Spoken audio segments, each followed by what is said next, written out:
Bw'otambula mu bitundu bya disitulikiti y'e Nakasongola ebiwerako kyeyoleka lwatu nti Ekyeya kikosezza nnyo ekitundu kino olw'engeri omuddo gye gukazeemu.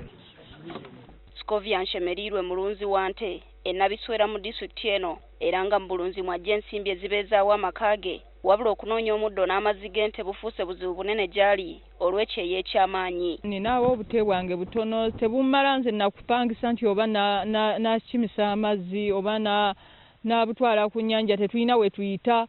Nakasongola erina ebidiba ebyasimibwa gavumenti ebiwerera ddala 50 nga kw'ogatta n'ebyobwannannyini 206. Bingi ku bino bikalidde nga kati abo bokka abalina ku nsimbi be basobola okufuna amazzi okuva mu nnyanja Kyoga.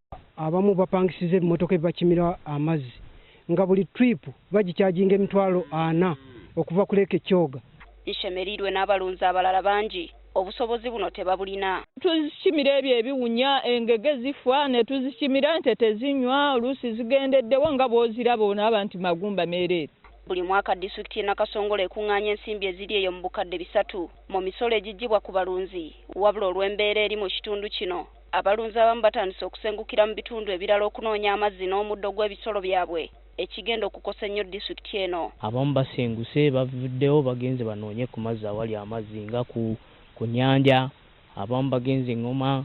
Era nze ne bannange abatono tulina bowa gye tusenako amazzi g'ente. Tusena olunaku lumu ne zimala ennaku 2 nga tezinywedde.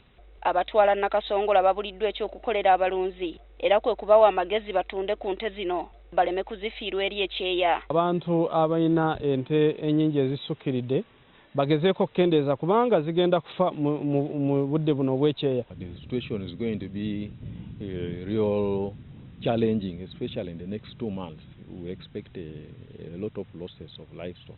Wabula abalunzi sibetefutefu kutwala magezi gano. Kati ente ebadde ey'akakadde ogitunda $20 onaaziterekawa ku njala gye tuyina ey'emmere ey'amazzi onaatereka $20 enkeera ogula ente. Kati tujja kuba nga tusaanyeewo ate ente ezo kaŋŋa nti bwe zivaawo naffe ng'abalunzi tuba tetuliiwo. Ekyeya eky'amaanyi kigoyezza ebitundu by'eggwanga ebiwerako nga ne gye buvuddeko omukulembeze w'eggwanga yavaayo n'ategeeza nga gavumenti bw'egenda okusala ku ssente z'ebitongole byayo eby'enjawulo okusobola okuyamba abantu be kikosezza.